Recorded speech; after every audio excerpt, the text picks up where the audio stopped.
Hello everyone, कैसे हैं आप सब लोग। उम्मीद करते हैं कि सब लोग अच्छे ही होंगे। दोस्तों, आज हम एक महत्वपूर्ण टॉपिक पर बात करने जा रहे हैं, जिसको हम आज देखेंगे, उस पर स्टडी करेंगे। आज का हमारा टॉपिक है मर्केंटलिज्म, जो कि आईएएस के प्रीवियस मेंस के ऑप्शनल पेपर में ये इससे प्रश्न पूछे जा चुके हैं, और पीसीएस में भी जो इकोनॉमिक्स ऑप्शनल है उसमें पूछा जा चुका है। तो दोस्तों, इसीलिए हमें लगा कि ये टॉपिक जो है हमें कवर करना चाहिए, क्योंकि हमारा ये जो सीरीज का जो हमने इकोनॉमिक थॉट्स सीरीज स्टार्ट की है, उसका ये सेकंड वीडियो होने वाला है। फर्स्ट वीडियो में हमने जो पुराने इकोनॉमिक्स थिंकर रहे हैं, इकोनॉमिक्स से रिलेटेड उन्होंने एक ग्राउंड विकसित किया था। जेनोफोन, अरिस्टोटल, प्लेटो, कौटिल्य, इन सभी को हमने देखा था पिछले वीडियोज में कि उनकी क्या इकोनॉमिक्स थिंकिंग रही है, इकोनॉमिक्स से रिलेटेड अपने साम्राज्य को मजबूत करने के लिए, स्ट्रांग करने के लिए। तो हम आज इसमें हम मर्केंटलिज्म को देखेंगे, और ये यूनिवर्सिटी बोर्ड के एग्जाम्स जो बीए में कोर्स चलाए जाते हैं, उसके लिए भी बहुत ही इम्पोर्टेंट है। हाँ, तो आप लोग हमारे साथ बने रहिए, और उम्मीद करते हैं कि आप लोगों को ये हमारा टॉपिक अच्छा लगेगा, और बस आप धैर्य के साथ बने रहिए, और कुछ अपने नॉलेज को जल्दी से रिवाइज करने में आपको मदद मिलेगी। हमारा यही कोशिश है। तो दोस्तों, एक बार फिर से welcome to my channel econ decoding, एंड जहां पर हम आपको बताते हैं कॉन्सेप्ट्स इन प्रिसाइज मैनर में। हमारा कोशिश रहता है कि हम इजी लैंग्वेज को भी फॉलो करें, लर्निंग स्टूडेंट्स के लर्निंग प्रोसेस को भी ध्यान में रखा जाए, जिससे उनको बेहतर तरीके से वो एसोसिएशन बनाते हुए चीज़ों को ज़्यादा देर तक समझ सकें। मतलब पढ़ते पढ़ते उनको याद होने जैसा फील हो कि हमें काफ़ी चीज़ें सिर्फ वीडियो देखते देखते ही याद हो गई हैं। तो ऐसा हम बनाने की कोशिश करते हैं। स्टूडेंट फ्रेंडली हमारा एक बहुत बड़ा मोटिव है वीडियो लेक्चर का। एंड नेक्स्ट जो लास्ट है, हम कोशिश करते हैं, लास्ट इन द सेंस कि अभी तो इसके लिए लास्ट ही है, कि सिंप्लीफाई कॉन्सेप्ट्स करते हैं। तो इस तरह से हम इन अपने 5 कोर वैल्यूज पे काम कर रहे हैं, और उम्मीद करते हैं कि आप लोगों को ये हमारा वीडियो अच्छा लगेगा। दोस्तों, बहुत ही जल्दी हमारा जो है ये लार्ज सीरीज ऑफ इकोनॉमिक्स आने वाला है। बस आप लोग यूं ही बने रहिए हमारे साथ, और वीडियोज यार अच्छी लगे तो लाइक और सब्सक्राइब जरूर कर दिया करिए इससे, क्योंकि हमारा जो मोटिवेशन है थोड़ा सा बढ़ता है कि यार हम बेहतर काम कर रहे हैं, बेहतर दिशा में काम कर रहे हैं, और अपने लोगों की बेहतरी के लिए काम कर रहे हैं। समझ रहे हैं ना। इसलिए आप उसमें कोताही न करें, और हम अपने सब्जेक्ट की तरफ बढ़ते हैं। तो हमारा जो सब्जेक्ट जिसमें हम देखेंगे कोर कॉन्सेप्ट्स ऑफ मर्केंटली। सेकंड में हम देखेंगे कि पॉलिसीज एंड प्रैक्टिसेज क्या रही हैं उस समय की, जिसमें उन्होंने बताया और चीजों को समझाया गया है। ठीक है। मर्केंटलिज्म इम्पैक्ट्स क्या रहे हैं ऑन इंटरनेशनल रिलेशंस पर। और चौथा हमारा पॉइंट है आज का डिस्कशन का, criticism and decline of mercantilism. समझ रहे हैं। तो इस तरह से हम 4 आज मेन जो चीजें हैं, कॉन्सेप्ट्स हैं, उन पर काम करेंगे जो मर्केंटलिज्म के अंतर्गत आती हैं। तो दोस्तों, हम अपना जो है लेक्चर स्टार्ट करने जा रहे हैं। आप लोग बस धैर्य के साथ बने रहिए। उम्मीद करते हैं कि आपको पसंद आएगा। ठीक। तो मर्केंटलिज्म जो है दोस्तों, इसको बुलियनिज्म के नाम से भी जाना जाता है। हम लिखना स्टार्ट करते हैं, ताकि आपको नोट्स बनाने में भी आसानी रहे। मर्केंटलिज्म आल्सो नोन एज, क्या किसके नाम से जाना जाता है? बुलियनिज्म। हम्म किसके नाम से जाना जाता है? बुलियन, यहाँ पे ओ रहेगा, NISM, बुलियनिज्म। ठीक है। मर्केंटलिज्म, हिंदी मीडियम के बच्चों के लिए समझने में ये बता देते हैं कि इसका मतलब होता है वाणिज्यवाद या व्यापारवाद। वाणिज्यवाद या हम्म, वाणिज्यवाद या व्यापारवाद, जिसमें हम जिस जिनकी थॉट प्रोसेस यही रही है कि कैसे व्यापार को बढ़ाया जाए। हाँ, इन किन प्रकारेण। ठीक है। ये हम पिछले वीडियोज में जो देखे थे उसमें मोरल वैल्यूज, मोरल इकोनॉमिक्स पे ज्यादा जोर दिया गया था, क्योंकि वो पुराने, बहुत पुराने थिंकर थे। लेकिन ये जो मर्केंटलिज्म वाले हैं, ये ऐसा नहीं करते। इनका जो थिंकिंग प्रोसेस है वो बहुत ही डिफरेंट है। समझ रहे हैं कि नहीं? इनका जो थिंकिंग प्रोसेस रहा है डिफरेंट रहा है। तो इसके बारे में हम ये समझते हैं कि जैसे it is an economic theory, हम इसका परिभाषा लिख देते हैं ताकि आप लोग समझते हैं। इट इज एन, राइटिंग पे आप ना समझाइएगा, क्योंकि ये जो जिस पेन वो बोर्ड तो है नहीं कि बहुत अच्छी राइटिंग बनेगी, लेकिन कोशिश रहती है हमारी कि बेहतर राइटिंग के साथ काम करें हम। तो it is an economic theory, या आप कह सकते हैं कि एन डॉक्ट्रिन। एंड डॉक्ट्रिन वो सिद्धांत है। ठीक है। थ्योरी, डॉक्ट्रिन और प्रैक्टिस, प्रैक्टिस में भी इसको जो लाते थे। ठीक है, मर्केंटलिज्म को। ठीक है। विच इम्फेसाइजेज ऑन द, जो इम्फेसाइज करती है। ठीक है, which emphasizes on the, on the importance of accumulating wealth, emphasizing on the importance। इनका सारा ध्यान किस पर रहा है? एक्यूमुलेटिंग, मतलब धन को इकट्ठा करने पर ही इनका सारा ध्यान रहा है। समझ रहे हैं कि नहीं? हाँ। अब किस प्रकार के धन को, ये सबसे बड़ा पॉइंट उठ जाता है। पर्टिकुलरली इनका जो ध्यान रहा हो है वो, हाँ, गोल्ड एंड सिल्वर, क्योंकि उसमें गोल्ड एंड सिल्वर बहुत ज्यादा महत्व रखते थे। गोल्ड एंड सिल्वर बहुत ज्यादा महत्व रखते थे। जिस जिन लोगों के पास गोल्ड एंड सिल्वर हुआ करता था वो बहुत ही समृद्ध, हाँ, साम्राज्य माना जाता था। ठीक है।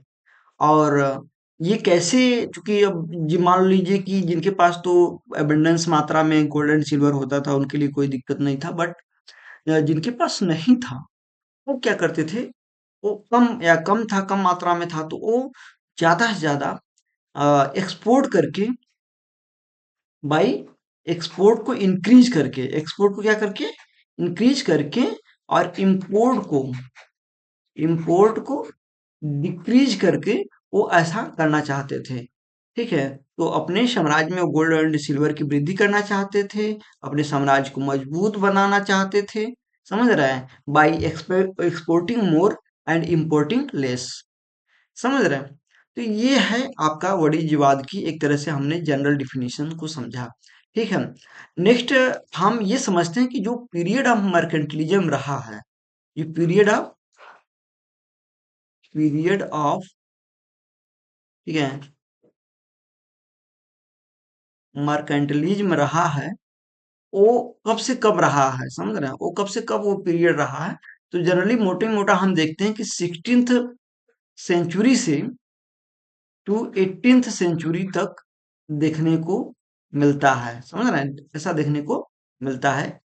इस मर्केंटली विचारधारा यहाँ तक आती रही है, लेकिन 17th सेंचुरी जो है उसमें बड़ा इंपॉर्टेंट रहा, क्योंकि उसमें कई सारे विचारक जो है, इकोनॉमिक्स से रिलेटेड जो थिंकर थे, अम, उभर करके ज्यादा उन्होंने मर्केंटलिज्म पे अपनी अवधारणाएं, कॉन्सेप्ट्स, विचारधारा को दिया है। तो ये 17th जो पीरियड है ये बहुत बड़ा इंपॉर्टेंट है।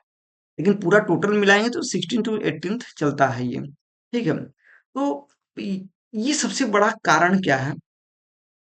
कि अब मर्केंटिलिज्म आया कहाँ से और खत्म कैसे हो गया। तो मर्केंटिलिज्म जो है, देखिए, हम जो ये ओरिजिन होती है मर्केंटिलिज्म की, ओरिजिन ऑफ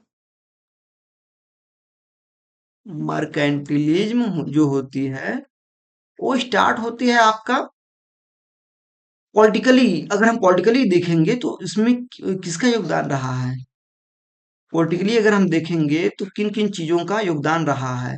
तो इट ग्रीव, ये बढ़ी, किसके साथ बढ़ी, with the rise of, with the rise of absolute monarchy, with the rise of absolute monarchy के साथ ये बढ़ती है। और जैसे जैसे मोनार्की समाप्त होती है, यह भी क्या होती है, डिक्लाइन, मोनार्की का फेज डिक्लाइन होता है। हाँ, मोनार्की जो एब्सोल्यूट मोनार्की थी उनमें पतन आता शुरू हो जाता है, वैसे वैसे मर्केंटिलिज्म की जो धारणा होती है वो भी, हाँ, क्या होती है, वो भी धीरे धीरे खत्म होने लगती है। समझ रहे हैं।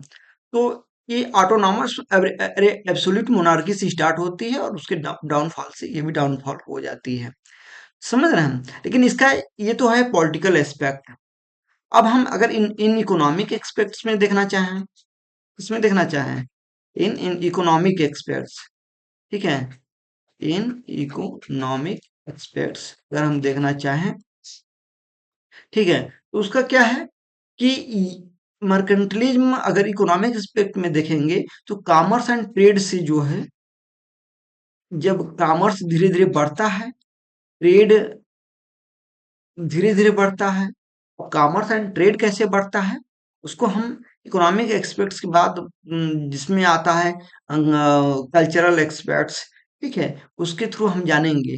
जैसे मान लीजिए कि इन कॉमर्स एंड ट्रेड बढ़ा तो धीरे धीरे लोगों को मतलब उनको गेन हुआ, प्राप्ति हुई चीजों की, ठीक है। तो धीरे धीरे उनके अंदर एक समूह, बड़ा बहुत बड़े समूह के रूप में वो लोग काम करने लगे, ठीक है, समझ रहे हैं। और उनके अंदर धीरे धीरे नेशनलिस्ट भावना जागी कि हमारा जो एरिया है, प्रांत का एरिया है, मतलब जैसे जैसे कहते हैं ना कि जब धन इकट्ठा होने लगता है तो आदमी रिसोर्सेज को सोचता है कि यहाँ से यहाँ तक हमारा रिसोर्सेज बन जाए, ठीक है, यहाँ से यहाँ तक रिसोर्सेज पर हमारा अधिकार है, ठीक है, हम लोग इस पर मिलकर काम करेंगे और इस तरह से काम करेंगे।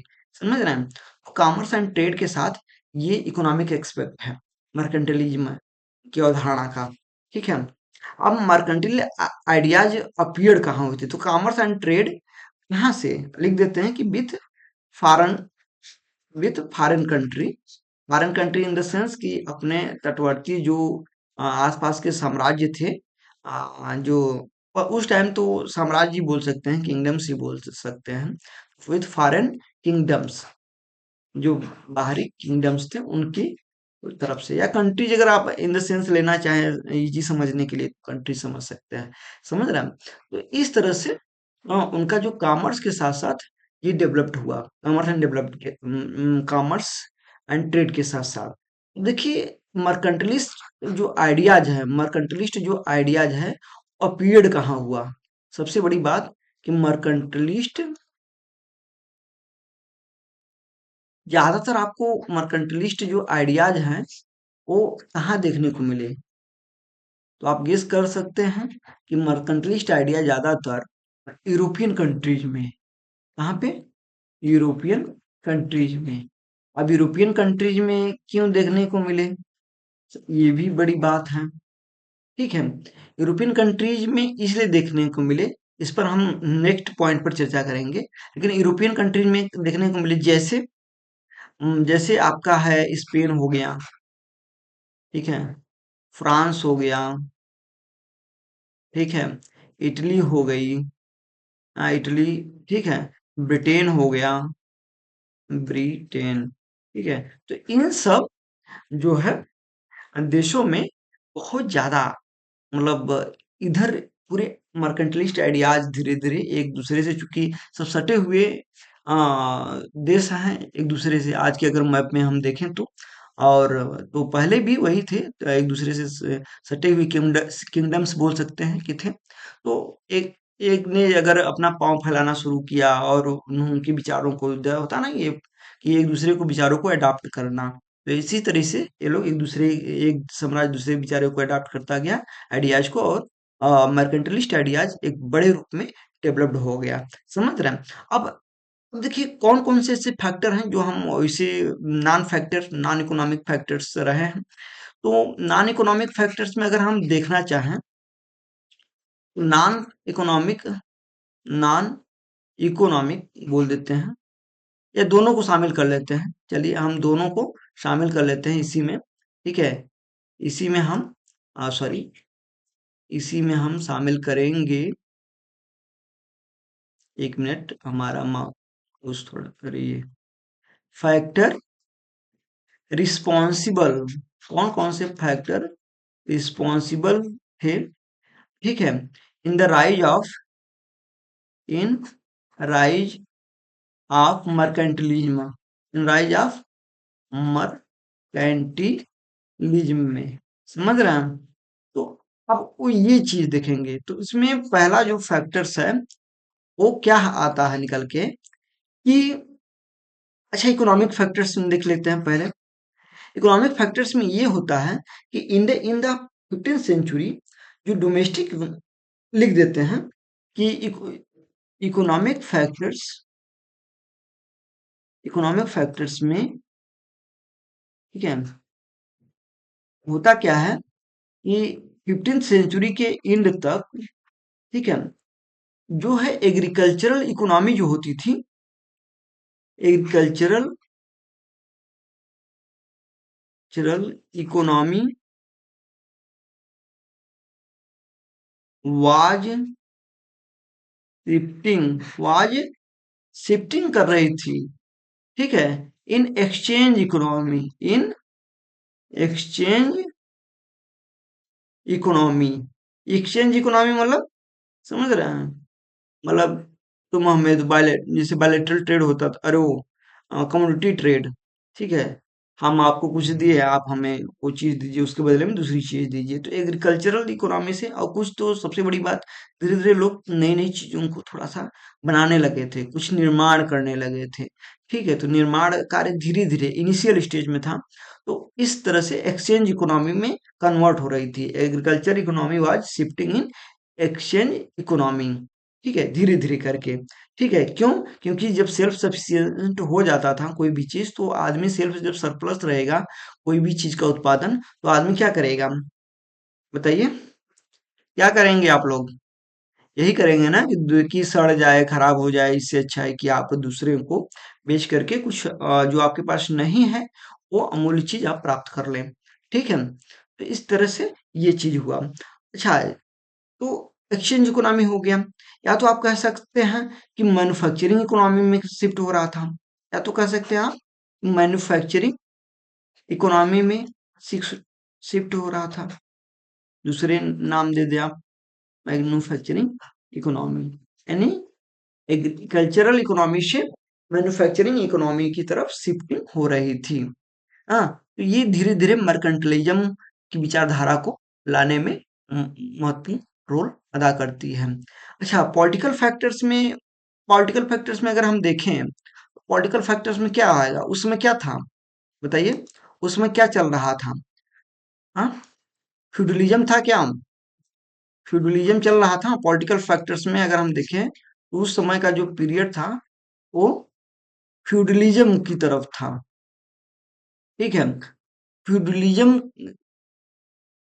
15th सेंचुरी के बाद धीरे धीरे वो क्या कर रहा था, रिप्लेस्ड हो रहा था। फ्यूडलिज्म लिख देते हैं हम, ताकि बाद में अगर आप लोग देखें तो वो करें, नहीं तो ऐसी दिक्कत होगी। फ्यूडलिज्म पूरा लिख देते हैं। Feudalism was being replaced replaced ठीक है, was being replaced by by nationalism by nationalism. लोगों नेशनलिज्म यानी बड़े कॉन्सेप्ट की तरफ बढ़ गए थे लोग। ठीक है, समझ रहे हैं कि नहीं? इस लेवल पे आते-आते धीरे-धीरे बड़े कॉन्सेप्ट की तरफ बढ़ गए थे, जो कि सेंट्रलाइज्ड गवर्नमेंट या सेंट्रलाइज्ड हो रहा था। धीरे-धीरे नेशनलिज्म होना यानी सेंट्रलाइज्ड होना, ठीक है? यानी आप कह सकते हैं कि सेंट्रलाइज्ड सिस्टम की तरफ बढ़ रहे थे या इकोनॉमी की तरफ बढ़ रहे थे। ठीक है, सेंट्रलाइज्ड सिस्टम गवर्नेंस का जो सिस्टम था वो सेंट्रलाइज्ड सिस्टम को अपनाने की तरफ बढ़ रहे थे कि जैसे जैसे अपनत्व की भावना आएगी दूर तक तो उसके तो आप धीरे धीरे चीजों सेंट्रलाइज्ड होना शुरू होगी। एक ऐसे सिस्टम को डेवलप करेंगे जहां से चीजों को मतलब कंट्रोल किया जा सके, रेगुलेट किया जा सके। तो ठीक है, तो सेंट्रलाइज्ड गवर्नमेंट स्थापना ले रही थी। ठीक है, ये चीज समझ में आया कि नहीं समझ में आया? जिसको feudalism was being replaced by nationalism, और नेशनलिज्म और वो धीरे धीरे डेवलप हो रहा था centralize system of government, governance, governance कर सकते हैं, गवर्नेंस। हम पढ़ दे रहे हैं, किसी को अगर स्पेलिंग मिस्टेक होगी तो आप लोग समझ लीजिएगा। ठीक है, हाँ, तो ये चीज हो गया। अब कल्चरल चेंज में ऐसा क्या रहा, समझ रहे हैं? कल्चरल चेंज में ऐसी क्या चीजें थी जो हाँ मर्केंटिलिज्म को बढ़ावा दी। आप ये देखेंगे कि भैया उस समय रेनेशा का स्टार्ट हुआ, हो रहा था। रेनेशा भी अपने क्या था, हाँ? रेनेशा भी स्टार्ट हो रहा था। उसने क्या किया, gave a new light, gave a new light, ठीक है, and learning to the people, and and learning to the people. समझ रहे हैं कि नहीं? इस तरफ से कल्चरल चेंज ने बहुत बड़ा रोल, क्योंकि जानते हो क्या हुआ कल्चरल चेंज के होने से। अच्छा, तो ये रेनेशा आ रहे लोग तमाम प्रकार की भ्रांतियां जो थी, मीथ थे, जो मीथ थे, ठीक है, उनसे लोग क्या होते उभर रहे थे, उनकी अवधारणाएं उससे ऊपर उठ रही थी। समझ रहे हैं कि नहीं समझ रहे हैं? तो जब इन सब चीज़ों नई-नई चीज़ों पर ध्यान दे रहे थे, नए सोच, नए विचारधारा को फॉलो उनके अंदर धीरे-धीरे उनका ध्यान जा रहा था। नई, ठीक है? तो इस तरह से रेनेशा आती है। रेनेशा यानी हिंदी मीडियम के छात्रों के लिए समझने के लिए लिख देते हैं पुनर्जागरण। रेनेशा का मतलब क्या होता है? पुनर्जागरण। आप लोग ध्यान दीजिएगा इसको, ठीक है? रेनेशा का मतलब पुनर्जागरण इन सोसाइटी, ठीक है? ना, या तो एक बड़े क्षेत्र लेवल पे आ रही थी उस समय, ठीक है? ये भी बहुत बड़ा कारण है मर्केंटलिज्म। हाँ, जब देखिए लोगों की सोच ऊपर उठती है, मिथ से ऊपर उठते हैं, तो कुछ नया सोच पाते हैं, और जब कुछ नया सोच पाते हैं तो उसी में आगे क्या बढ़ता है, साइंटिफिक एंड टेक्नोलॉजिकल भी चेंज उसी में हुए। जब आप बेफालतू की चीजों से दिमाग आपका जब उठ जाएगा तो साइंटिफिक एंड टेक्नोलॉजिकल, ठीक है, टेक्नोलॉजिकल, ठीक है, टेक्नोलॉजिकल जो है चेंज की तरफ आप वो लोग बढ़े। ठीक, अब टेक्नोलॉजिकल चेंज क्या है दोस्तों? उसमें हुआ क्या कि एक सबसे बड़ी डिस्कवरी हुई, जानते हैं? Mariners compass. लिख देते हैं कि the discoveries of the discovery, खोज हुई उसी पीरियड में। हाँ, the discovery of mariners compass. अब ये सोचिए, ये जो डिक्शनरी रही है, ये इस डिक्शन मतलब अरे ये इस डिस्कवरी ने बहुत बड़ा रोल निभाया। हाँ, कैसे रोल निभाया बहुत बड़ा, बताइए? भाई नेविगेशन सिस्टम बढ़ गया उनका, ठीक है? अब वो लोग समुद्र डाक डाक करके, लांग करके, अब इस मेरिनर्स कंपास की सहायता से हाँ दूर दूर तक जाने लगे, नए एरियाज की खोज होने लगी, ठीक है, इसकी मदद से। ठीक है, नेविगेशन सिस्टम स्ट्रांग हो गया, नेविगेशन सिस्टम क्या हो गया, स्ट्रांग हो गया। अब वो तो इसी में देखिए अमेरिका अमेरिका की खोज इसी में हो जाती है, ठीक है। जो क्रिस्टोफर कोलंबस ने खोज किया था ना अमेरिका का, नेविगेशन सिस्टम या मरीनर्स कंपाउंड को सही दिशा का पता चलने लगा कि हम किस दिशा में जा रहे हैं, तो उसी दिशा में बढ़ते रहे और चीजें, बड़ा एक सटीक डायरेक्शनल सिस्टम डेवलप हुआ जो आगे चल करके ट्रेड को बढ़ावा देता है। किसको बढ़ावा देता है? ट्रेड को। एंड प्रिंटिंग प्रेस, ये थोड़ी बहुत प्रिंटिंग में भी काम होने लगी। हाँ, प्रिंटिंग ने तो भाई, प्रिंट मीडिया या प्रिंट चीजें तो बहुत बड़ी रोल निभाती हैं देर तक रखने में, चीजों को करने में, अट्रैक्ट करने में, समझ रहे हैं? तो ये आपका डेवलप्ड हुआ। ठीक है। अच्छा, तो नेविगेशन समझ गए। नेविगेशन से क्या हुआ? डिस्कवरी ऑफ न्यू कॉन्टिनेंट्स हो गई। ठीक है। और ये भी मर्केंटिलिज्म को उभारा, मदद किया। मर्केंटिलिज्म, आप देखते हैं कि जो मर्केंटिलिज्म की जो मेन कॉन्सेप्ट्स हैं, कॉन्सेप्ट्स ऑफ मर्केंटिलिज्म, अभी तक तो हम ओरिजिन पढ़ रहे थे कि मर्केंटिलिज्म जो है कैसे उसका ओरिजिन हुआ, मर्केंटिलिज्म का कौन कौन से फैक्टर रिस्पॉन्सिबल रहे हैं उसके ओरिजिन में। ठीक है। लेकिन अब हम जो देखेंगे वो कॉन्सेप्ट्स ऑफ मर्केंटिलिज्म देखेंगे। तो कौन कौन से कोर कॉन्सेप्ट्स रहे हैं मर्केंटिलिज्म के। ठीक है। तो सबसे बड़ा उनका जो मेन कॉन्सेप्ट रहा है कि भैया उन्होंने सबसे ज्यादा जोर जो है किस पर दिया? एक वेल्थ एक्यूमुलेशन पे सबसे ज्यादा जोर उन लोगों ने किस पर दिया? वेल्थ, ठीक है, वेल्थ एक्यूमुलेशन सबसे ज्यादा जोर दिया, समझ रहा है? अब वेल्थ एक्यूमुलेशन कैसे होगा? By precious metals, by precious metals के द्वारा। लिख देते हैं, प्रीशियस मेटल्स में कौन कौन सी चीजें आएंगी? गोल्ड आ गया, सिल्वर आ गया, ठीक है, हाँ, कॉपर आ गया। इसके द्वारा वो वेल्थ एक्युमुलेशन पे ज्यादा जोर देते थे। उनका मानना था कि हम जितना ज्यादा ज्यादा वेल्थ एक्युमुलेट करेंगे कहीं से भी, ठीक है, बाई एक्सपोर्ट करके ठीक है, तो वो हमारे देश को, हमारे साम्राज्य को समृद्ध करेगा। ठीक है। तो वेल्थ एक्युमुलेशन पे सबसे ज्यादा जोर दिया उन्होंने। दूसरी की बात उन्होंने जो जोर दी थी वो था पॉजिटिव बैलेंस ऑफ ट्रेड। वो क्या था? पॉजिटिव,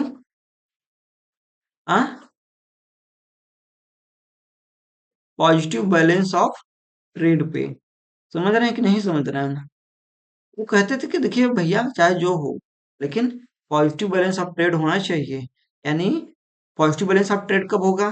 जब एक्सपोर्ट को इंक्रीज किया जाएगा, जब एक्सपोर्ट को क्या किया जाएगा? इंक्रीज किया जाएगा, समझ रहे हैं? एंड इंपोर्ट को कम करने की कोशिश करेंगे तभी ना होगा भैया। हम पॉजिटिव बैलेंस ऑफ ट्रेड, और इससे क्या बढ़ेगा? Increase in wealth of Nations होगी। इंक्रीज इन, ये देखिए एरो का तीर है, आप लोग तो समझिएगा। Increase in wealth of Nations होगा, वेल्थ ऑफ नेशंस होगा। ठीक है। इस बात पे क्योंकि देखिए भाई अल्टीमेटली ये सब साम्राज्य के किसी न किसी साम्राज्य के ही अंतर्गत चीजें हो रही थी। ठीक है। तो जब हो रही थी भैया, तो साम्राज्य राजा साहब चाहेंगे ना कि हमारा जो साम्राज्य हो समृद्ध हो, तो अपने यहाँ के जो भी ट्रेडर होंगे, जो ट्रेड में बिजनेस में इंटरेस्ट रखते होंगे, ठीक है, तो उनके लिए तो यही कहेंगे ना कि भैया तुम ऐसा ऐसा करो और ऐसा ऐसा होना चाहिए, हमारा नेशन जो है, हमारे जो साम्राज्य का वेल्थ है वो बढ़ना चाहिए। तो कोई उपाय करो, तो उपाय में यही है कि भैया एक्सपोर्ट ज्यादा इंक्रीज किया जाए, इम्पोर्ट कम किया जाए, डिक्लाइन किया जाए, तो हमारा पॉजिटिव बैलेंस ट्रेड होगा और हमारा जो है वेल्थ ऑफ नेशंस अच्छा होगा। ठीक है। तो ये चीज है। दूसरी बात जो आई थी कि जो ये दो मेन चीजें हैं। ठीक है।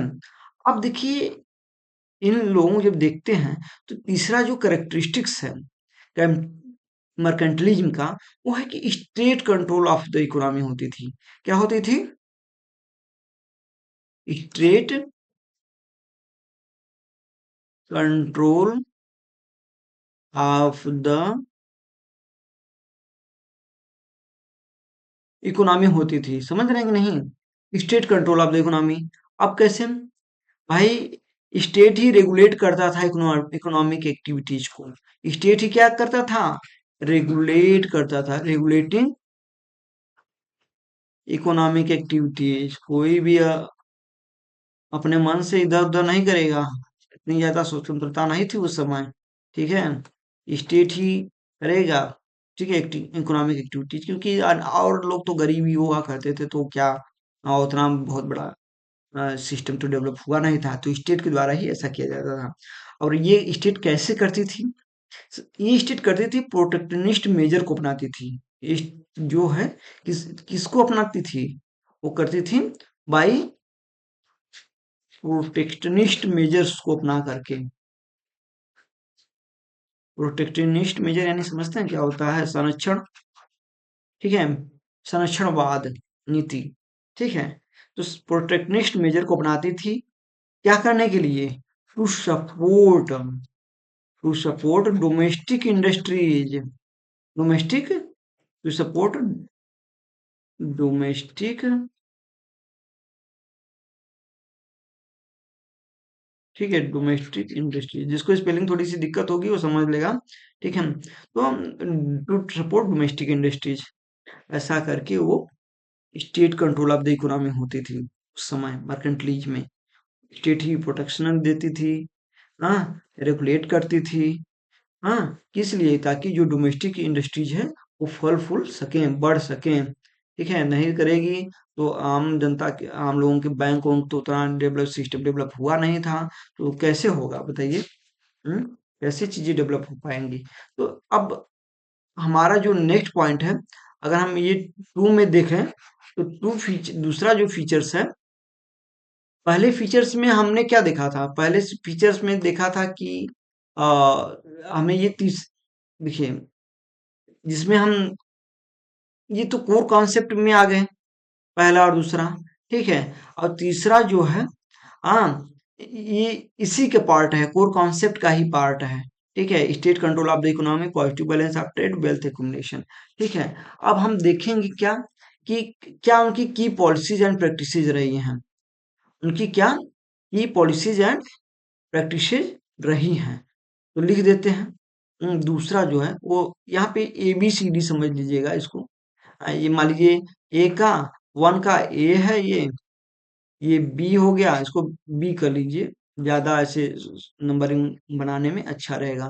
ठीक है, क्योंकि ये सब कॉन्सेप्ट ऑफ मार्केटलीज में है। ठीक है, अब जो हम देखने जा रहे हैं वो की पॉलिसीज में आएंगे, वो सब क्या आएंगे? की पॉलिसीज एंड प्रैक्टिसेज में आएंगी चीजें। ठीक है, इसलिए इसको कॉन्सेप्ट के रूप में लीजिए, और जो हम अगला बताने जा रहे हैं उसको आपको देखना है की पॉलिसीज एंड प्रैक्टिसेज के रूप में। लिख भी देते हैं की पॉलिसीज, एक मिनट। की पॉलिसीज एंड प्रैक्टिसेज, की पॉलिसी एंड प्रैक्टिसेज के रूप में देखेंगे कि उस समय मर्केंटलिज्म में कौन कौन सी पॉलिसीज जो है लागू थी और प्रैक्टिस होती थी। ठीक है, तो उसमें ये वाला है जो हमारा मैटर, वो है tariff and import restrictions. In tariff, sorry, import पहले, tariff, tariff and import restrictions लगाते थे वो। ठीक है, उन्होंने ये जो है पॉलिसीज अपना रखी थी बाबू। ठीक है, कि टेरिफ एंड इंपोर्ट रिस्ट्रिक्शंस लगाना है। ठीक है, क्यों लगाना है? क्योंकि to protect, to protect domestic industries. ठीक है, एंड इंपोर्ट को रिस्ट्रिक्ट करने के लिए वो हाई टेरिफ का इस्तेमाल करते थे। किसका इस्तेमाल करते थे? हाई टेरिफ का। ठीक है, high tariff to, high tariff, high tariff to protect, protect domestic industries, ये उनकी पॉलिसीज थी। Protect domestic industries. ठीक है, IND लिख देते हैं, आप लोग समझ लीजिएगा, डॉट। ठीक है, ये उनकी बड़ी पॉलिसी थी। ये चीज ध्यान रखिएगा, टेरिफ एंड इंपोर्ट रिस्ट्रिक्शंस वो बहुत बड़ी इनको पॉलिसी थी। और दूसरी की पॉलिसी जो उस पर एक्सपोर्ट प्रमोशन पे बड़ा उनका ध्यान था, उनकी पॉलिसीज का हिस्सा था, इसको प्रैक्टिस करते थे। एक्सपोर्ट देखिए वो अच्छे से नहीं बन पाया, एक्सपोर्ट यहाँ पे अच्छे से कोई लेटर ना बन पाए, वहां पे आप लोग अपने से समझ लेंगे, ठीक है, नहीं तो दिक्कत होगी। एक्सपोर्ट प्रमोशन, उम्मीद करते हैं कि एक्सपोर्ट की स्पेलिंग आप लोगों को आती ही होगी, तो समझ ही लेंगे, ठीक है। हाँ, फिलहाल हमारी कोशिश रहती है कि हम एक एक लेटर को साफ साफ लिखें, बट अगर कोई लेटर आपको नहीं समझ में आता है तो अगर मुंह से जो शब्द बोला जा रहा है उससे आप समझ सकते हैं कि एक्सपोर्ट ही होगा। तो एक्सपोर्ट प्रमोशन पे वो प्रैक्टिस थी इनकी, भैया एक्सपोर्ट प्रमोशन करना है।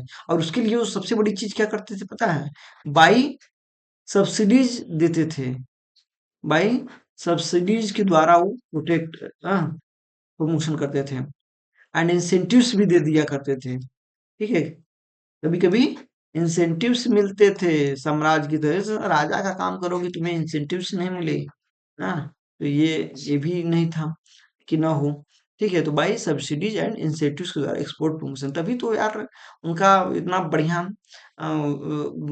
कुल धन इकट्ठा कर लिए। आज यूरोपियन कंट्रीज देखिए, यूरोपियन कंट्रीज की क्या हालत है, बढ़िया सब वेल्दी हैं, हाँ, पर कैपिटा इनकम देखिए उनका जबरदस्त है, उन है कि नहीं, लीडिंग रोल में भी वही कंट्रीज हैं, यूरोपियन कंट्रीज ही हैं, ठीक है। और एक जो सबसे खतरनाक पॉलिसी उन्होंने अपनाई थी वो था कोलोनियल एक्सप्लॉयटेशन, कोलोनियल एक्सप्लॉयटेशन का, समझ रहे हैं, कोलोनियल एक्सप्लॉयटेशन का। ये पॉलिसी यार इतनी खतरनाक थी कि आप मत पूछो, ठीक है। इस पॉलिसीज ने पूरी दुनिया, मतलब उन्होंने उसके द्वारा उन्होंने पूरी दुनिया पे अपना कॉलोनी बैठाना चाहा। अब क्यों बैठाना चाहा, ये सबसे बड़ा, हाँ, वो पूरी दुनिया को अपनी कॉलोनी बना लेना चाहते थे। क्यों? क्योंकि colonies were used as a source of raw material, as a source of raw materials होती थी, ठीक है, समझ रहे हो कि नहीं। कॉलोनीज बनाओ और वहां से रॉ मटेरियल्स जितना भी इकट्ठा कर सकते हो करो, तो उनकी ये बहुत बड़ी की पॉलिसीज थी, कॉलोनियल एक्सप्लॉयटेशन। हाँ, कॉलोनी यूज की जाती थी as a, used as a source of raw material, ठीक है। हम एज ए रॉ मटेरियल नहीं, सोर्स भी लिख देते हैं यहाँ पे तो आपको ज्यादा क्लियर होगा, as a source of raw materials, ठीक है। यार तीर है, ठीक है, बहुत संक्षेप के चक्कर में चीजें कुछ वर्ड हम छोड़ दे रहे हैं, छूट जात रही हैं, कोई बात नहीं, आप लोग इस लेवल पे आ गए हैं कि समझ सकते हैं, ठीक है। तो अब डी पॉइंट इसमें क्या आएगा, डी पॉइंट आपका आएगा, ये डी है यार, ठीक है। डी पॉइंट है monopolies, monopolies and trade companies. देखिए मोनोपोलीज एंड ट्रेड कंपनीज के साथ वो क्या करते थे, वो देखो यार, ईस्ट इंडिया कंपनी आई थी, आप लोगों को पता होगा, तो ईस्ट इंडिया जब कंपनी आई थी तो वो स्टेट गवर्नड कंपनी थी। पहले तो पहले शुरू शुरू में तो ऐसे आए थे ट्रेड कंपनीज के रूप में, पर बाद में वो स्टेट गवर्नड हो गए, हाँ, उसको ब्रिटिश किंगडम ने अपने शासन के अधीन कर लिया, ठीक है। और उसको एक तरह से मोनोपोली मिल गई थी, तो गवर्नमेंट ने उसको क्या कर दिया था, गवर्नमेंट प्रोवाइडेड, या ग्रांट कह सकते हैं, ग्रांटेड, हाँ, कर देती थी, granted as a monopolies, granted as a government granted, जो बढ़िया कंपनी अगर कर ले जाती थी दूसरे कॉलोनी में जा करके तो उनको ग्रांटेड कर देती थी, हाँ, मोनोपोलीज के रूप में, कि भैया तुम्हारे पास आप पूर्ण अधिकार है, तुम हाँ वहां से रॉ मटेरियल्स इकट्ठा करो, ठीक है, जहाँ मतलब जैसे भी कर सकते हो और हमारे यहाँ पे भेजो। क्यों? क्योंकि वहां पे लोगों ने मैन्युफैक्चरिंग जो मशीनें हैं थोड़ी थोड़ी डेवलप कर ली थी, थोड़ा थोड़ा उसमें विकास कर लिया था, तो यहाँ पे तो जो कॉलोनी होती थी वहां पे लोग तो एकदम नहीं नहीं कर पाते थे, एग्रीकल्चरल इकोनॉमी थी, तो वहां पे ले जाओ, वहां पे अच्छा सा बनाओ और उसके बाद यहाँ पे फिर से कॉलोनियल एरिया में भेज दो या कंट्री में देश क्षेत्र में भेज करके उससे ज्यादा इनकम कमाओ। ठीक है, ये इनकी पॉलिसी थी। तो गवर्नमेंट क्या करती थी, जो कंपनी अच्छा करती थी उसको मोनोपोलीज के रूप में स्थापित करने में मदद करती थी। ठीक है, जो कंपनी ऐसा कर पाती थी। ठीक है, अब हम देखते हैं तीसरा जो हमारा मेन कोर कॉन्सेप्ट है। उसमें जो थॉट्स प्रोसेस आगे बढ़ती है तो हम देखेंगे कि मर्केंटलिज्म इम्पैक्ट क्या रहा है। मर्केंटलिज्म जो इम्पैक्ट रहा है वो मर्केंटलिज्म जो इम्पैक्ट रहा है वो कहाँ पे रहा है। जैसे हम मर्केंटलिज्म इम्पैक्ट को देख सकते हैं कि ऑन इंटरनेशनल रिलेशंस क्या रहा है, कैसा रहा है। ऑन इंटरनेशनल रिलेशंस पे मर्केंटलिज्म का प्रभाव क्या पड़ा। Hmm inter sorry inter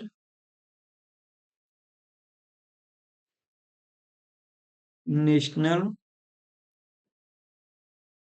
relations पे मर्केंटलिज्म का प्रभाव क्या पड़ा। ठीक है। हम्म ठीक है, तो उसका सबसे बड़ा प्रभाव ये रहा कि यार जो आप वहाँ के यूरोपियन कंट्रीज के जो आसपास के साम्राज्य थे, ठीक है, उनमें इकोनॉमिक राइवलरीज बढ़ जाती है। उनमें क्या बढ़ जाती है, इकोनॉमिक राइवलरीज बढ़ जाती है।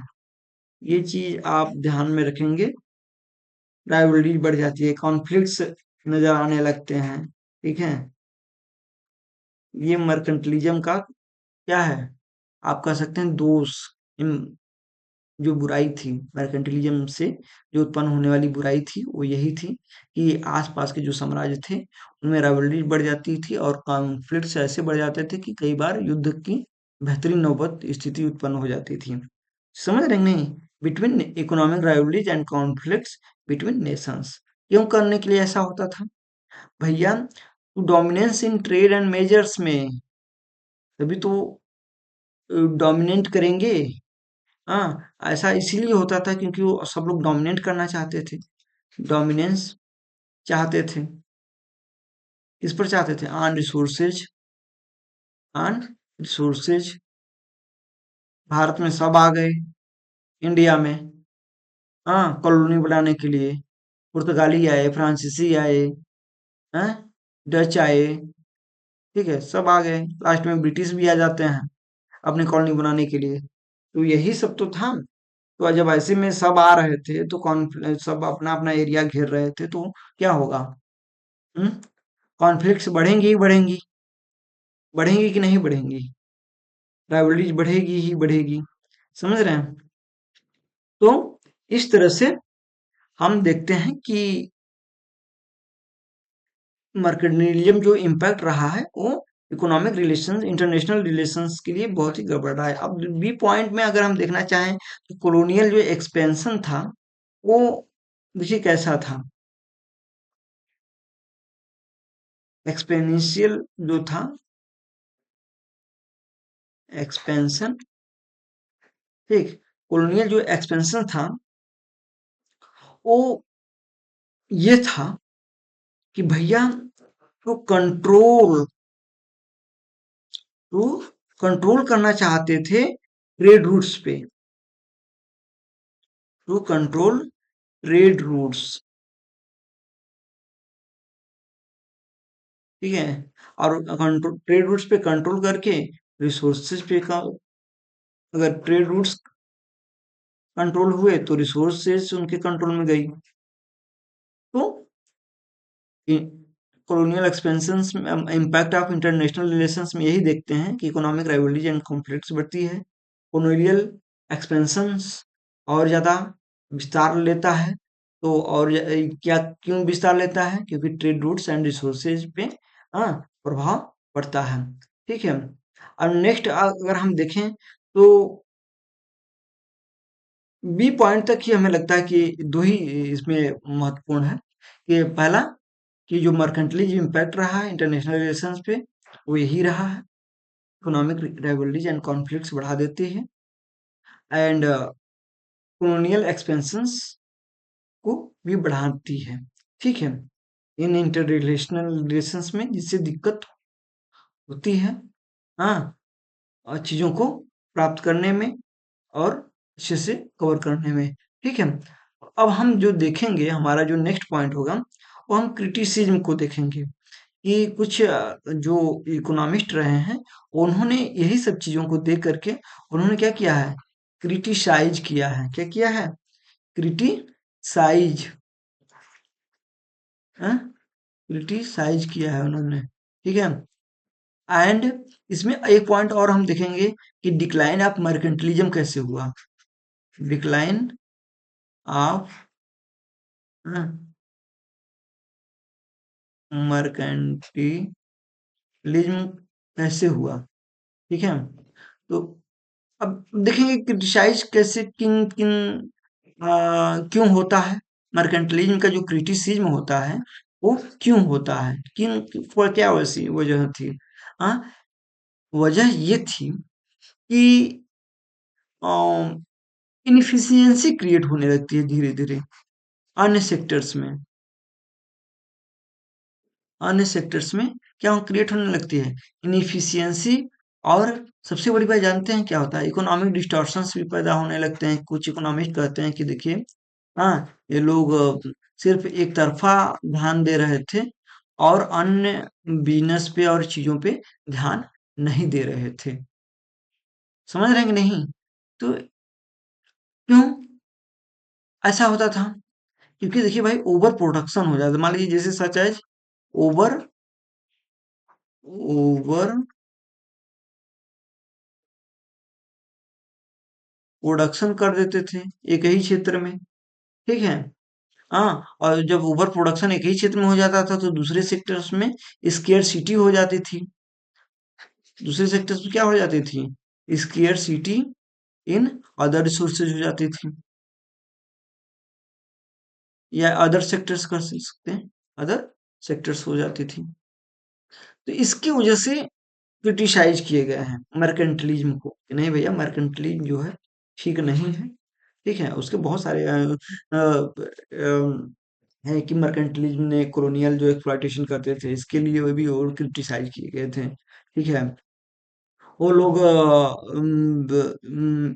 फ्री ट्रेड वगैरह जैसे नहीं फॉलो करते थे, बस अपना ही लाभ कमाने के लिए ज्यादा से ज्यादा हाई टेरिफ लगाते थे, और दूसरे कंट्रीज से जो होने वाली एक्सपोर्ट थी उन पर रिस्ट्रिक्शंस लगाते थे तमाम प्रकार के, कि नहीं ऐसे वैसे। तो इसकी वजह से तो फ्री ट्रेड नहीं फॉलो कर रहे थे। तो जो क्लासिकल आते हैं ना, तो वो फ्री ट्रेड की बात करते हैं, तो फ्री ट्रेड होना चाहिए। तो कि जब फ्री ट्रेड की बात करते हैं तो ये क्रिटिसाइज में तो आ ही जाएंगे ये लोग, मर्केंटलिस्ट लोग। हाँ, क्योंकि जस्ट इनके अपोजिट उन्होंने बातें रखनी शुरू कर देती हैं, ठीक है। अच्छा, लिख देते हैं दूसरे के पॉइंट में कि राइज ऑफ, जब ये फ्री ट्रेड हुआ, राइज ऑफ फ्री ट्रेड जब हुआ एंड क्लासिकल इकोनॉमिक्स वाले जब आते हैं, तो इसकी मतलब क्या करते हैं, क्रिटिसाइज करते हैं कि नहीं देखिए भैया, ये गलत चीज है, ये क्या है, गलत चीज है, ठीक है।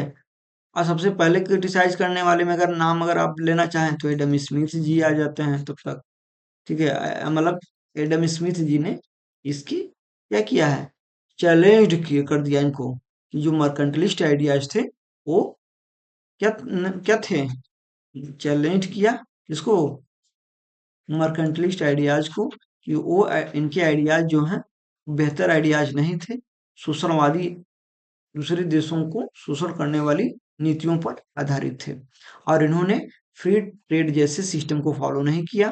लिख देते हैं, फ्री ट्रेड के समर्थक रहे हैं एडम स्मिथ जी, ठीक है। एंड सबसे बड़ी बात, इनकी जो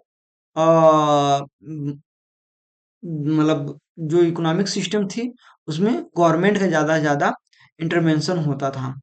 तो गवर्नमेंट जब ज्यादा इंटरवेंशन होता था तो एडम स्मिथ जी आए, तो इन्होंने कहा कि नहीं नहीं, देखिए ये मिनिमल होना चाहिए था, मिनिमल गवर्नमेंट इंटरवेंशन होना चाहिए था।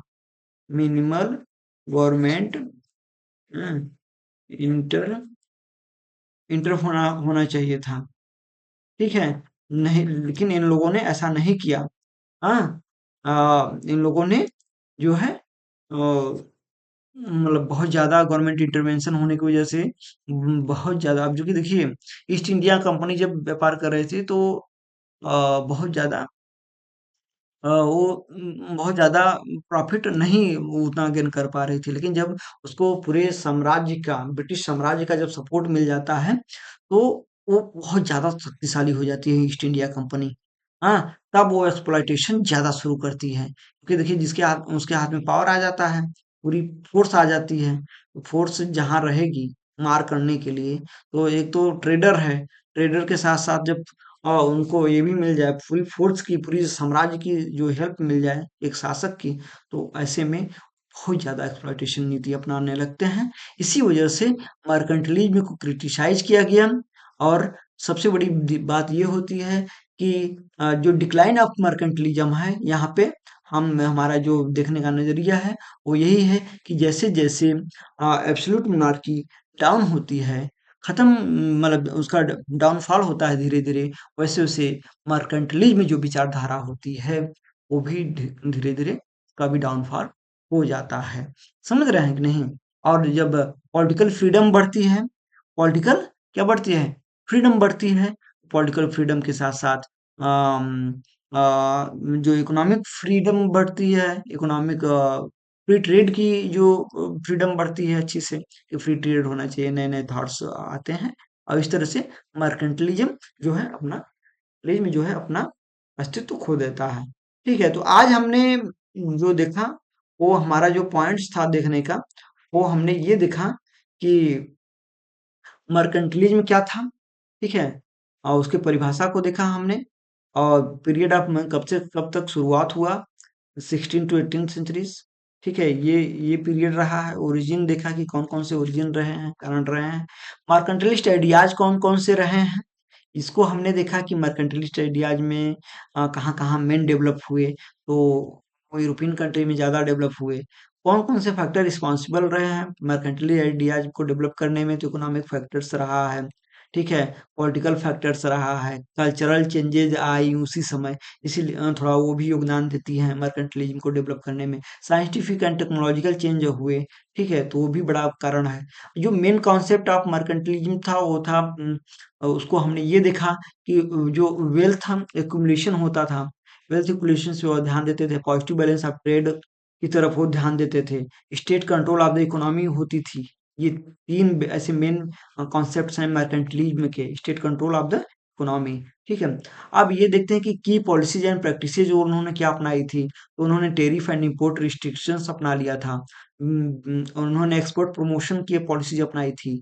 ठीक है, और कॉलोनियल एक्सप्लॉयटेशन वो प्रैक्टिस करते थे बहुत खतरनाक तरीके से। तो ये भी हम लोगों ने आज देखा आज की वीडियोज में। हम ये देखते हैं कि मोनोपोलीज एंड ट्रेड कंपनीज भी इस तरह से कैसे वो होती थी। कैसे मोनोपोली जो लोग देते थे, किसी कंपनी को मोनोपोली ग्रांट कर दिया। हाँ, और हमने ये देखा कि मर्केंटलिज्म का इम्पैक्ट क्या रहा है इंटरनेशनल रिलेशंस पे। तो ये रहा कि इकोनॉमिक राइवलरीज बढ़ गई एंड कॉन्फ्लिक्ट्स बढ़े बिटवीन कंट्रीज, इसके लिए रिसोर्सेज के लिए कॉलोनियल एक्सपेंशन हुए। ठीक है, क्रिटिसाइज में हम देखते हैं कि इन्होंने इनइफिशिएंसी एंड इकोनॉमिक डिस्टॉर्शंस होने आने लगी। ठीक है, तो इसकी वजह से वो लोग मर्केंटलिज्म विचारधारा क्रिटिसाइज किए जाने लगी। हाँ, और धीरे धीरे क्लासिकल जो थॉट्स वाले आना शुरू हो गए, एडम स्मिथ जी के, और जो थोड़े बहुत थे विचारधारक। हाँ, तो वो लोग भी मर्केंटलिस्ट को अपोज करने लगे कि नहीं नहीं भैया, बहुत ज्यादा गवर्नमेंट इंटरवेंशन कर रही है, तो मिनिमल गवर्नमेंट इंटरवेंशन होना चाहिए। इसके लिए ये लोग मर्केंटलिज्म वाले क्रिटिसाइज किए गए। ठीक है, डिक्लाइन ऑफ मर्केंटलिज्म में हम ये देखते हैं कि जैसे धीरे धीरे एब्सोल्यूट मोनार्की का डाउनफॉल होता है, वैसे ही डिक्लाइन ऑफ मर्केंटलिज्म भी शुरू हो जाती है। ठीक है, और क्लासिकल की वहां से धीरे धीरे डिक्लाइन ऑफ मर्केंटलिज्म ऐसे पॉलिटिकल फ्रीडम बढ़ने लगती है। पॉलिटिकल जब फ्रीडम बढ़ेगी तो ठीक है? तो धीरे-धीरे लोग अपने हिसाब से अपनी जो स्वतंत्र विचारधारा के हिसाब से चीज़ें करने लगेंगे, ठीक है? तो एक क्लासिकल इकोनॉमिक्स का ये धीरे-धीरे उद्भव शुरू होना स्टार्ट हो जाता है और यहीं से जो है एडम स्मिथ से ही एक तरह से मतलब क्लासिकल इकोनॉमिक्स की विचारधारा आती है अस्तित्व में। इसको हम अगले वीडियो में देखेंगे कि क्लासिकल इकोनॉमिक्स में कौन-कौन से कोर कॉन्सेप्ट्स रहे हैं और उन कॉन्सेप्ट्स का इम्पैक्ट क्या रहा है। बहुत सारी चीज़ें हम अगले वीडियोज़ में देखेंगे और इसी तरीके से दोस्तों हमारे साथ बने रहिए, ठीक है? जो भी वैल्यूएबल आप कुछ दे सकते हैं राय, सजेशंस हम उसका स्वागत करेंगे, उसके अनुसार काम करेंगे, आपके लिए मेहनत करेंगे ताकि आपको बेटर एजुकेशन मतलब और ज़्यादा बेटर इम्प्रूव करा सकें, नॉलेज में इम्प्रूवमेंट हो।